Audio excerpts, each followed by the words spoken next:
하지만 지금 예배를 사모한 만큼 하나님께서 주신 은혜가 풍성함을 경험하게 됩니다.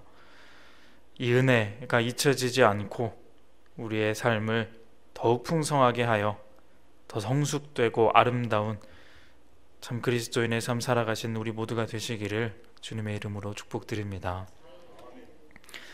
네, 우리가 이렇게 경험한 대로 이 2주라는 시간은 길면 참 길고 또는 어느 순간 돌아보면 지나가 있을 정도로 짧다면 짧은 그런 기간입니다. 어떻게 보내느냐에 따라서 그냥저냥 그렇게 흘러가는 시간일 수도 있고 또는 굉장히 많은 일을 할 수 있는 그런 시간입니다. 그 2주간의 시간, 오늘 말씀에 보면 그 시간이 나옵니다. 이 시간 동안 있었던 일에 대해 바울은 오늘 본문에서 이야기하는데, 정확히 말하자면 2주에서 하루를 더한 15일에 대한 이야기를 합니다. 이 기간 동안 무슨 일이 있었냐면 바울과 베드로가 만남을 가지게 됩니다. 그것도 아주 지극히 개인적인 교제가 이루어집니다. 오늘 본문 18절과 19절의 말씀입니다. 그 후 3년 만에 내가 게바를 방문하려고 예루살렘에 올라가서 그와 함께 15일을 머무는 동안 주의 형제 야고보 외에 다른 사도들을 보지 못하였노라. 이 15일 보름 동안의 일이 무슨 의미가 있을까? 이것을 알기 위해서는 지금까지 바울의 말한 상황에 대해서 알 필요가 있습니다. 바울은 지금 갈라디아 교회에게 편지하며 자신의 지난 과거 행적들에 대해 이야기합니다. 예수님을 믿는 사람들을 죽이러 다녔을 때부터, 그리고 다메섹 도상에서 예수님을 만나고 회심하며 이제는 도리어 그 예수 믿는 도를 전하는 그런 사람이 되었다. 그런 자기 자신의 과거 행적을 이야기하고 있는데, 그러면서 바울이 지금 강조하고 있는 것은 자신의 내가 지금 말하고 있는 이 복음, 그리스도의 복음은 다른 어떤 주변 사람이나 예수님의 제자들이나 그러한 어떤 사람에게서 난 것이 아니라 오직 하나님께로부터 나왔다, 하나님께로부터 온 복음이다 라는 것을 강조하고 있습니다. 바울은 회심하자마자 바로 제자들과 교제한 것이 아니라 그들과 만나지 않고 바로 아라비아에 가서 3년을 머물렀다라고 합니다. 그리고 3년 뒤에 이제 오늘 본문에서 온 것처럼 예루살렘에 잠깐 올라와서 15일을 머물면서 개인적으로 베드로를 만났다라고 합니다. 다른 사도들을 보지 않고 그냥 야고보만 따로 만났다라고 합니다. 이 잠깐의 15일 동안의 만남 뒤에 바울은 또 예루살렘을 떠나서 수리아와 길리기아로 갔다 라고 이야기합니다. 길리기아는 이 다소라는 바울의 고향이 있는 곳입니다. 이제 다음 장인 갈라디아서 2장에 보면 그 후에 14년이 지나서 바울은 다시 예루살렘으로 돌아옵니다. 즉 지금 말하는 수리아와 길리기아에서 바울은 14년을 또 머물렀다라는 것이죠. 이 기록은 사도행전에 나오는 바울의 행적과 약간의 차이가 있는데, 학자들은 바울이 직접 쓴 이 갈라디아서의 이 바울의 행적이 더 정확할 것이다 라고 이야기합니다. 어쨌든 말씀을 정리하면 바울은 회심 후 아라비아 3년, 그리고 잠시 보름 동안 예루살렘 방문 후에 또 14년을 수리아와 길리기아에서 보냅니다. 다른 제자들과 일체 이 기간 동안 교제하지 않고 스스로의 믿음을 세워가며 또 복음을 전하면서 그렇게 17년의 세월을 보낸 것이죠. 사실 그 뒤에도 바울은 그 예루살렘에 계속 진득하게 머물러 있었던 것이 아니라 또 이방으로 더 멀리 선교를 떠나면서 그렇게 독자적인 복음 선교의 길을 계속해 나간다는 것, 우리가 다 아는 사실입니다. 바울이라는 사람은 그렇게 이 자신이 가지고 있는 복음이 다른 어떤 사람들에게서 말해진 것이 아닌 오직 하나님에게서 온 것을 강조하면서 그 그 자신의 긴 지난 과거 행적에 대한 자세한 이야기를 지금 하고 있는 것입니다. 15일, 그 잠깐, 27년의 기간에 비하면 이 15일이라는 기간은 이 잠깐 예루살렘에 와서 베드로를 개인적으로 만나고 야고보도 만났지만 그 외에는 아무도 만나지 않았고, 그 뒤로도 그렇게 쭉 자신만의 길을 걸어갔다. 이 말은 정말 사실이다. 지금 이런 이야기를 하고 있는 것입니다.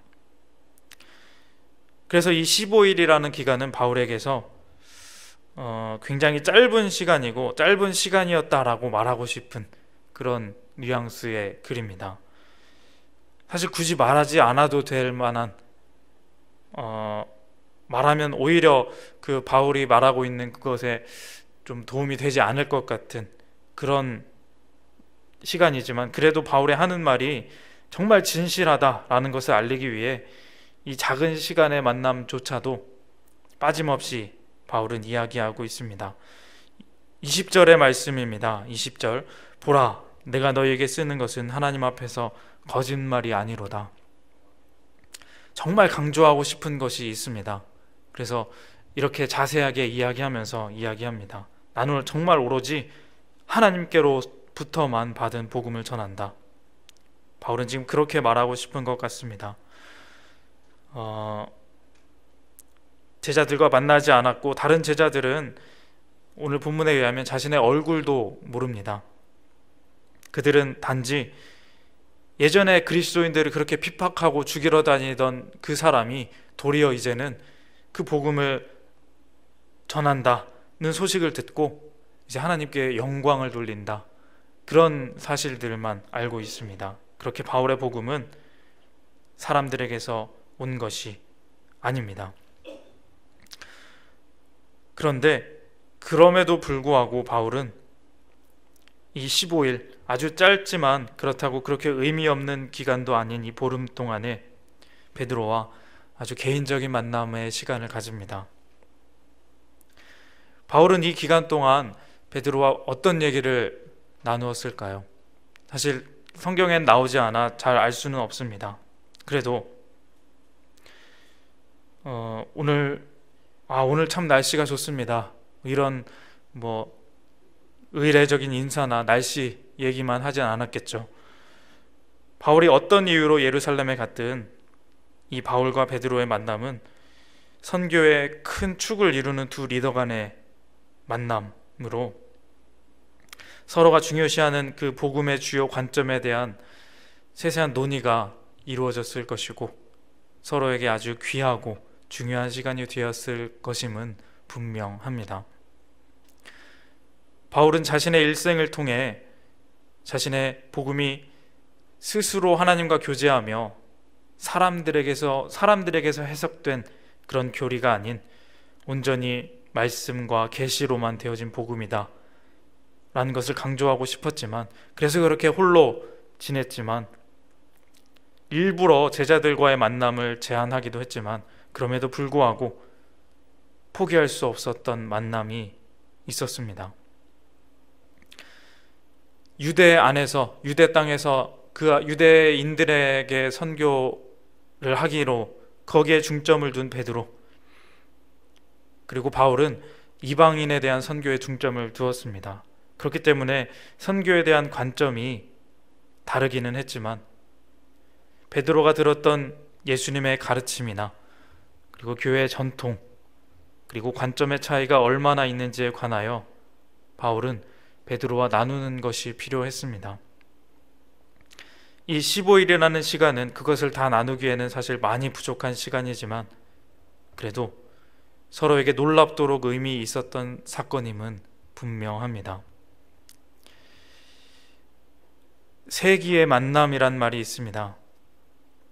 작년에 싱가포르에서, 그리고 올해 베트남 하노이에서 북미의 정상이 만났을 때 언론은 이 말을 썼습니다. 세기의 만남. 각기 다른 관점을 가지고 있는 사람들, 그 리더들이 그 다른 생각, 다른 관점에 대해서 이야기하고 그 차이에 대한 합의점을 찾으려 할 때 우리는 이 만남에 대해서 굉장히 많은 관심을 가집니다. 그 합의는 그만큼 어렵고 또 어려운 만큼 중요하기 때문입니다. 그 만남을 이 만남에 비교하기는 좀 그렇지만 지금 바울과 베드로의 위치도 당시 그리스도인들 사이에서는 서로 다른 곳에서 다른 사역을 하고 있는 그런 이 위치가 굉장히 유력한 그런 사람들의 위치였습니다. 아직 바울은 덜 알려졌다 하더라도 베드로는 이미 교회의 리더였고 이제 곧 몇 년의 기간을 거쳐 바울도 그렇게 될 수 있는 유력한 사람이었습니다.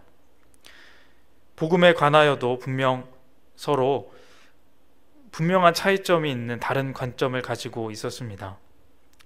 물론 사람 자체도 많이 달랐습니다. 베드로는 사람 중심 또한 감정 중심의 사람이었고 바울은 일과 또 행동 중심, 이성 중심의 사람이었습니다. 그 다른 사람, 두 사람이 지금 다른 관점의 복음을 가지고 어렵지만 지금 대단한 만남을 가지고 이야기를 나누고 있는 것입니다. 여러분, 사람들은 다 다릅니다. 이 세상에 같은 사람은 한 명도 없습니다. 그렇기 때문에 서로가 가지는 삶의 관점 또는 복음에 대한 관점도 다 다를 수밖에 없습니다. 복음의 중심 내용, 가장 중요한 그 복음이 다른 것이 아니라 각자가 살아온 인생 과정 중에서 여러 가지 경험들과 생각들 속에 조금씩 더 중요하게 생각하는 그런 부분들이 있다는 것입니다. 예를 들면 이렇습니다. 바닷가에서 평생을 살아왔던 사람들, 그 사람들은 이 바다의 드넓음을 보고 하나님을 생각할 때 하나님은 광대하신 분이다 이렇게 생각할 수 있습니다. 또 산에 사는 사람들은 산의 험함과 높음을 바라보며 하나님은 이렇게 높으신 분이구나 라고 생각할 수 있습니다. 이렇게 삶의 환경과 관점에 따라 자신에게 나타난 하나님을, 자신에게 나타난 그 복음을 그렇게 차이 있게 바라볼 수 있다는 것입니다. 잘못된 것도 아니고 좋은 것이지만 사실 한 사람 한 사람에게는 한계가 있다는 것은 분명합니다. 그렇기 때문에 우리에게는 이 대화라는 것이 필요합니다. 교제가 필요합니다. 교회는 그것을 위한 모임입니다. 각자의 만난 하나님도 중요하지만 또한 내가 보지 못하는 더 대단한 하나님의 모습을 우리는 다른 사람에게서 발견할 필요도 있다는 것입니다. 우리가 알다시피 바울이라는 사람은 굉장히 강한 사람입니다. 자신의 스승과도 싸우고 갈라설 만큼 자신의 주장이 굉장히 강한 사람입니다. 갈라디아 교회에게 말하는 바울의 말투도 강하다는 것을 우리는 느낄 수 있습니다.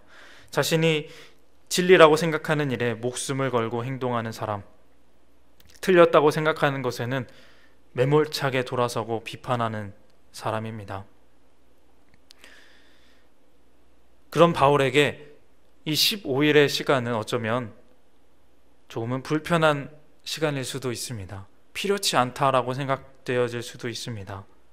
자신의 생각과 조금 다른 방향을 가진 사람을 만나고 또 이야기하는 것, 자신의 사도성의 순수함을 증거하는 것에 오히려 걸림돌, 방해가 될 수 있는 이 불편한 만남, 그 만남을 바울은 굳이 가졌고 또 굳이 이곳에 이 편지에 기록하였다는 것입니다. 어떤 사람들은 성경을 읽으며 이 바울이라는 사람이 굉장히 불편하게 느껴질 수 있습니다. 이 사람은 왜 이렇게 강할까? 왜 그렇게 주변을 불편하게 만들까? 배려가 없을까? 이 사람과 함께 있으면 참 힘들겠다. 그래서 사실 바울을 떠난 사람도 많이 있습니다. 또 그렇게 생각하는 사람은 베드로 같은 사람이 더 낫겠다 이런 생각을 가질 수도 있습니다. 실제로 그런 분들은 실제 그런 강한 사람이 주변에 있으면 불편해합니다. 또 어떤 사람들은 바울이란 사람이 굉장히 마음에 들어 하기도 합니다. 야, 사역을 하려면 이렇게 바울처럼 해야지. 복음을 전할 때는 바울처럼 강하게 굳게 전해야지. 그러면서 자신의 어떤 일적이고 강한 행동들을 사도 바울의 행동에 비추어 정당화시키는 사람도 있을지 모릅니다. 하지만 이런 방법들은 이 두 부류의 사람 모두 성경을 자기 생각대로 바라보는 실수를 하고 있는 사람입니다. 우리는 여러분, 바울을 믿는 사람이 아닙니다. 바울이 믿는 예수님을 믿는 사람입니다. 바울의 행동에서 우리의 행동의 정당성을 찾을 필요도 없고, 또한 그렇다고 해서 바울을 비난할 필요도 없습니다. 우리가 진정으로 바라봐야 할 것은 바울의 이 행동들을 통해서 보이는 진짜 하나님이 원하시는 그 그리스도인의 삶, 그것을 우리는 바라봐야 합니다. 바울이는 부족한 사람이지만 그럼에도 불구하고 하나님이 원하시는 삶을 살려고 노력한 사람입니다. 그렇게 강한 성격을 가진 사람이지만 그럼에도 어느 순간에는 자기를 내려놓고 베드로와 이 15일간의 어렵지만 뜻깊은 시간을 가졌습니다. 다른 제자들의 말을 필요 없어 그저 스스로 자신을 믿으며 그렇게 자신만의 복음을 만들어 갈 수 있었고, 그 자신의 진취적인 방법이 옳다고 말하고는 있지만 그래도 같은 복음 안에서, 같은 하나님 안에서 조금 다른 생각을 가진 이 베드로와 만나 개인적인 만남을 가졌습니다. 그리고 그의 복음은 이 시간들을 통하여 더욱 풍성해지고 편협되지 않는 그런 복음을 가지게 되었습니다. 이 둘은 또 따로 흩어져서 각자의 사명을 감당했지만 하나님 안에서 하나였고 함께함은 분명했습니다. 이것은 이제 다음에 나오는 갈라디아서 2장을 읽어보면 더욱더 분명하고 확실히 알 수 있는 사실들입니다. 바울이 살던 그때 당시의 교회는 초기 교회에서 조금 시간이 지났습니다. 성령 강림 후에 시간이 흐르고 몇 년 또는 몇십 년이 이렇게 흐르면서 서로의 생각이 달라 여러 방향으로 또 여러 지역으로 흩어진 교회의 지도자들이 많이 있었습니다. 정리된 것이 없어서 자기 생각에 맞게 편하게 신앙을, 복음을 바꿔가며 그렇게 예배를 드리다가, 그렇게 예수님을 믿다가, 그러다가 이단에 빠진 많은 사람들도 있었습니다. 서로가 불편해서 다른 생각을 가져서 그것이 싫어서 나는 나만의 예수님을 믿을 테야 라고 그렇게 생각하다 결국엔 이단에 빠지는 거죠. 대화하기 싫어서. 그런 사람들, 그런 실수들과 달리 오늘의 이 바울이나 또한 베드로와 그와 함께한 제자들, 유력한 자들은 서로 다르지만 대화하며 인정할 것은 인정해주고 받아들여줄 것은 받아들여주면서 가장 중요한 것을 놓치지 않기 위해 힘들지만 이 대화와 함께함을 이어가는 하나님의 바른 복음을 지켜나가는 일을 놓지 않고 있었다는 것입니다. 그것을 단적으로 보여주는 말이 바로 오늘 본문의 이 15일이고 또 갈라디아서 2장의 말씀들입니다. 그래서 이들은 끝까지 이 바른 복음을 함께 지켜갈 수 있었습니다. 사랑하는 성도님 여러분, 우리가 삶을 살아가며 성경을 읽어가며 믿음을 지켜가다 보면 얻게 되는 나만의, 자신만의 신앙의 방향이 있습니다. 삶의 방향들이 있습니다.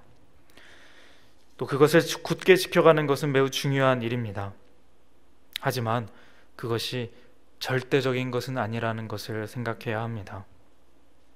내가 경험이 아무리 많다 하더라도, 내 믿음이 아무리 좋다 하더라도 우리는 사람이기에 완벽하지 않습니다. 이 성경에 기록된 바울의 행동, 제한된 구절들의 그 구절들을 등에 업고 때로는 나의 삶을, 나의 고집을 정당화시키고 있지는 않은지 생각해 봅니다. 또는 그것으로 인해 사람만을 바라보고 하나님을 바라보지 않고 있지는 않은지 우리의 모습을 돌아봅니다. 그런 실수에 빠지지 않기 위해 우리에게는 이 15일이 필요합니다. 내 복음이 맞다고 생각되더라도, 내 생각이 아무리 그럴듯해도 그 생각의 강요보다는, 복음의 강요보다는 복음의 함께함을 하나님은 더 원하십니다. 그 낮아짐이 바로 복음 그 자체이고 예수님의 십자가입니다. 참 바쁜 시대, 또 상처 많고 이기적인 사람들이 넘쳐나는 시대를 살아가는 우리에게 여러분, 이 15일의 여유와 사랑이 필요합니다. 이해와 내려놓음의 십자가의 사랑, 그것만이 상처로 인해 병들어 있는 우리를, 이 세대를 치유할 수 있습니다.